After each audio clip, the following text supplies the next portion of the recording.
वापसी का जतन, अजय ऑपरेशन। हमास के आतंकी हमलों के बीच इजरायल में फंसे भारतीयों को वहां से निकालने की मुहिम शुरू हो चुकी है और पहली चार्टर उड़ान बेन गुरियन हवाई अड्डे से रवाना होने के बाद अब ये सिलसिला लगातार जारी रहने वाला है।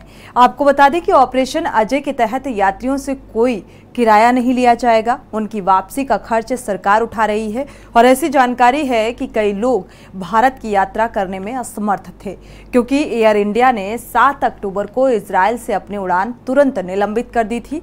विदेश मंत्री एस जयशंकर ने बुधवार को यानी कि आज ऑपरेशन अजय घोषित किया है और गुरुवार को इसकी समीक्षा बैठक की गई। देखिए ये खास रिपोर्ट।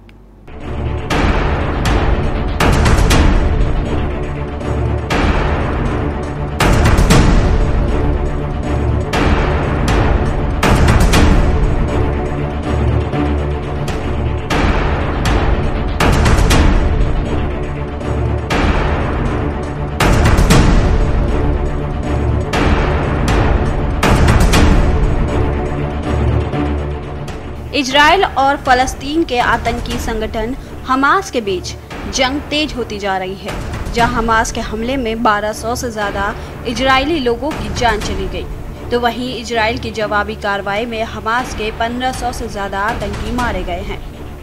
बता दें कि इजरायल में जंग शुरू होने के बाद से कई विदेशी नागरिकों की मौत हो चुकी है। वहीं सभी देश अपने नागरिकों को बचाने की कोशिश में जुट गए हैं।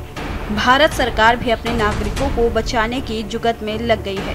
भारतीयों को वापस लाने के लिए बुधवार को ऑपरेशन अजय शुरू किया गया।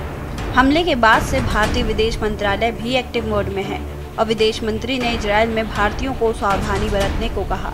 विदेश मंत्रालय ने इसको लेकर एक हेल्पलाइन नंबर भी लॉन्च किया है। वहीं विदेश मंत्री एस जयशंकर ने इजरायल से भारतीयों को वापस लाने के लिए गुरुवार को ऑपरेशन अजय की तैयारियों की समीक्षा की। बैठक में ऑपरेशन अजय को लेकर पूरी मुहिम की चर्चा की गई।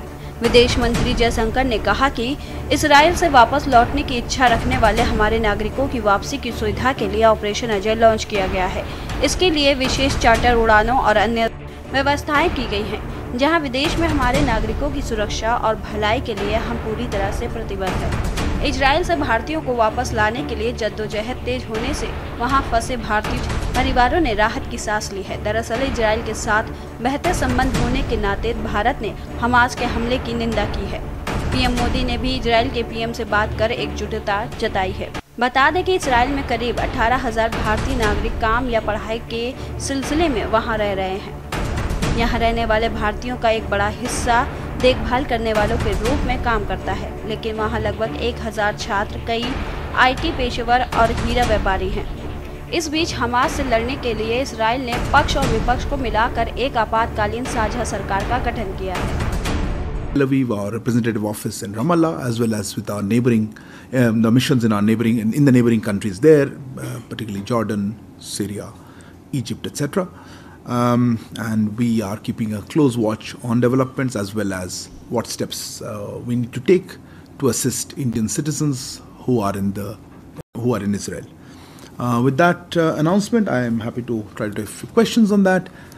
Let's start with you. It's always you're fastest on that. Yeah. Hi, sir. Siddhant from WION. How worrisome do you see the situation on ground for Indian citizens in Israel? If you can talk about that. And also, are we reaching out to Israel in terms of any support, especially when it comes to weapons? Are we considering that? Okay. Let me do one thing. I think there might be interest in this topic, so let's take that together. There are other issues. So, yeah, go ahead. This is on the situation in Israel. प्रधानमंत्री Benjamin Netanyahu ने पूर्व रक्षा मंत्री और मध्यमार्गी विपक्ष दल के नेता Benny Gantz के साथ बैठक में साझा सरकार बनाने पर सहमति जताई, जो पूरी तरह से युद्ध पर ध्यान केंद्रित करेगी। गैंट्स की नेशनल यूनिटी पार्टी की तरफ से जारी संयुक्त बयान में यह जानकारी दी गई है। यह सरकार ऐसे समय में बनी है जबकि हमास की सैन्य शाखा अल कसाम ब्रिगेड ने दावा किया है कि उसके लड़ाके अभी इसराइल के अंदर बने हुए हैं और लड़ाई जारी है। बता दें, इसराइल ने गाजा पर शासन करने वाले इस्लामिक चरमपंथी समूह हमास के हमले के खिलाफ जंग छेड़ रखी है। हमास के लड़ाकों ने 7 अक्टूबर को देश के दक्षिण में घुसकर भीषण हमले किए थे। इस दौरान इसराइल पर 5000 से ज्यादा रॉकेट दागे गए थे। इसराइल की सेना के मुताबिक इसराइल में 155 सैनिकों सहित 1200 से अधिक लोग मारे गए हैं। वहीं गाजा में अधिकारियों का दावा है कि जंग में 260 बच्चों और 230 महिलाएं सहित 950 लोग मारे गए हैं। स्पेशल डेस्क की न्यूज़ इंडिया।